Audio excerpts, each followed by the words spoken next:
Bienvenue à ce 3e podcast. Aujourd'hui, nous allons débuter par la base, par le socle de toute chose, l'amour de soi-même. Souvent, on entend dire que pour aimer les autres, il faut d'abord s'aimer soi-même. Mais qu'est-ce que cela signifie-t-il vraiment ? Et surtout, comment développer cet amour pour soi-même et en quoi cela peut-il transformer nos relations avec les autres ? L'amour de soi, ce n'est pas de l'égoïsme. Au contraire, c'est une base essentielle qui nous permet d'interagir avec les autres de manière plus authentique et épanouie. Il s'agit d'un chemin personnel, parfois long et parsemé d'embûches, mais qui en vaut la peine. Dans cet épisode, nous allons explorer plusieurs dimensions de l'amour de soi et découvrir des stratégies concrètes pour renforcer cette relation que nous avons avec nous-mêmes. Alors prenez un moment pour vous détendre, installez-vous confortablement et plongeons ensemble dans ce beau voyage vers un amour plus profond, celui qui commence par soi. Partie 1. Pourquoi l'amour de soi est la base de l'amour des autres ?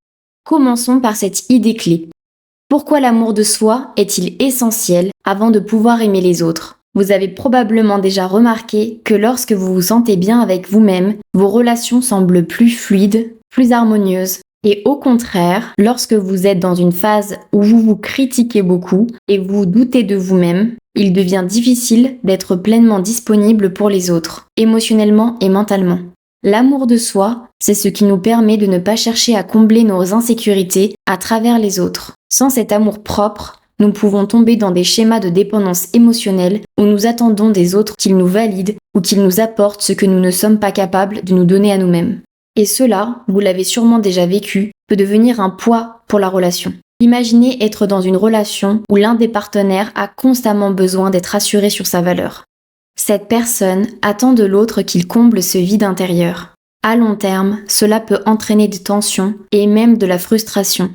À l'inverse, lorsqu'on s'aime soi-même, on n'a plus ce besoin d'approbation constante. L'amour devient un choix, pas une nécessité pour combler un manque. L'amour de soi est donc la base d'une relation saine, car il nous permet de nous présenter dans nos relations en étant entiers, complets. Nous n'attendons plus des autres qu'ils nous sauvent ou qu'ils répondent à tous nos besoins émotionnels. Cela ne veut pas dire que nous devenons des êtres totalement indépendants émotionnellement.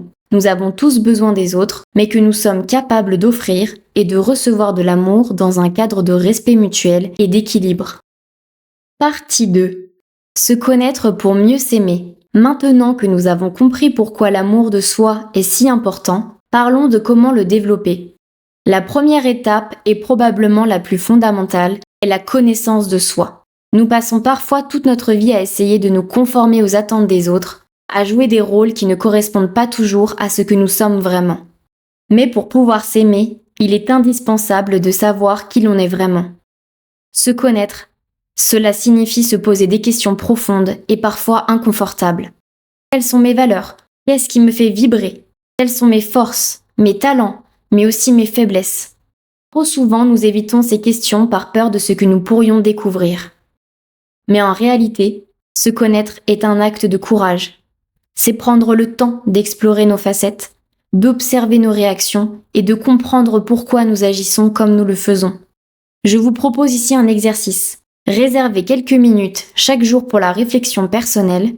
Prenez un carnet et notez 3 choses que vous avez appréciées chez vous au cours de la journée. Cela peut être un geste que vous avez fait, une décision que vous avez prise, ou simplement une qualité que vous appréciez. L'idée ici est de vous familiariser avec ce qui fait de vous une personne unique. Nous avons souvent tendance à nous concentrer sur nos erreurs ou nos défauts, mais cet exercice vous aidera à cultiver une image plus positive et équilibrée de vous-même. Une autre clé pour mieux se connaître est de prendre conscience de vos schémas de pensée. Si vous remarquez que vous vous critiquez constamment ou que vous êtes toujours en train de vous comparer aux autres, arrêtez-vous et demandez-vous d'où viennent ces pensées. Parfois, elles sont le résultat de croyances limitantes que nous avons intégrées depuis longtemps, souvent à cause de notre éducation ou de nos expériences passées. Les reconnaître est la première étape pour les transformer. Partie 3. L'acceptation de soi, une étape incontournable. Après avoir appris à mieux vous connaître, vient une étape tout aussi importante, l'acceptation de soi.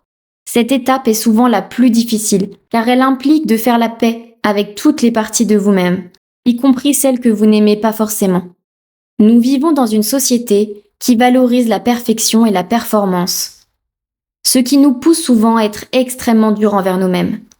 Mais l'acceptation de soi, c'est reconnaître que vous êtes déjà suffisamment, bien tel que vous êtes. Cela ne signifie pas que vous devez renoncer à vous améliorer ou à poursuivre vos objectifs, bien au contraire. L'acceptation de soi crée un espace où vous pouvez évoluer sans pression, sans vous saboter, en vous disant constamment que vous n'êtes pas assez. C'est en acceptant vos imperfections que vous ouvrez la porte à une réelle croissance personnelle. Je vous invite à faire cet exercice. Chaque fois que vous vous surprenez en train de vous critiquer, prenez un instant pour remplacer cette critique par une affirmation bienveillante. Par exemple, si vous vous dites « je n'ai pas été assez performant aujourd'hui », remplacez cela par « j'ai fait de mon mieux » et c'est déjà un pas en avant. L'idée est de vous traiter avec la même gentillesse que vous offririez à un ami proche. Cette bienveillance envers soi-même est un élément clé de l'amour de soi. Plus vous vous traitez avec douceur, plus vous créez un espace intérieur où vous pouvez grandir et vous épanouir sans vous juger constamment. L'amour de soi n'est pas une destination, mais un processus continu. C'est un voyage où vous apprenez à chaque instant à être un peu plus doux, un peu plus tolérant avec vous-même. Partie 4. Prendre soin de soi au quotidien. Un autre aspect fondamental de l'amour de soi réside dans la manière dont vous prenez soin de vous au quotidien. Aimer quelqu'un, c'est veiller à son bien-être, n'est-ce pas ? Cela s'applique également à vous-même. Prendre soin de soi, c'est prendre soin de votre corps, de votre esprit et de vos émotions. Cela peut paraître évident, mais combien de fois négligeons-nous nos besoins pour répondre à des sollicitations extérieures ? Prendre soin de soi, c'est écouter son corps. Quand avez-vous pris du temps pour vous reposer, vous détendre et recharger vos batteries ? Parfois, l'amour de soi passe par des petites actions simples, comme dormir suffisamment, bien manger, faire de l'exercice, ou simplement prendre quelques minutes chaque jour pour respirer et vous recentrer.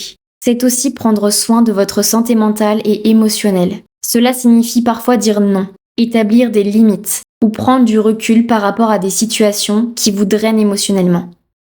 Apprendre à reconnaître ce qui vous fait du bien et ce qui vous fait du mal est un geste puissant d'amour de soi. Conclusion. Aimer les autres sans dépendance. Pour conclure, l'amour de soi est bien plus qu'un simple concept. C'est une pratique quotidienne, un chemin vers une vie plus équilibrée et des relations plus saines. En développant cet amour pour vous-même, vous devenez capable d'aimer les autres librement, sans dépendance ni attente irréaliste.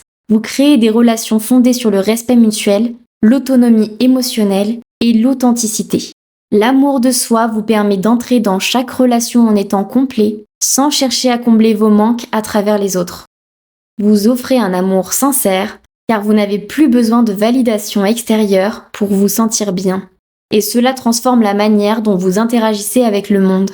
Merci de m'avoir écouté, j'espère que cela vous a inspiré à prendre soin de vous, à vous accepter et à cultiver des relations plus épanouissantes avec les autres. N'oubliez pas, l'amour de soi est un voyage, pas une destination. Continuez à avancer un pas à la fois. Si cet épisode vous a plu, n'hésitez pas à vous abonner et à partager. À mercredi pour un nouvel épisode et d'ici là, prenez soin de vous et de vos proches.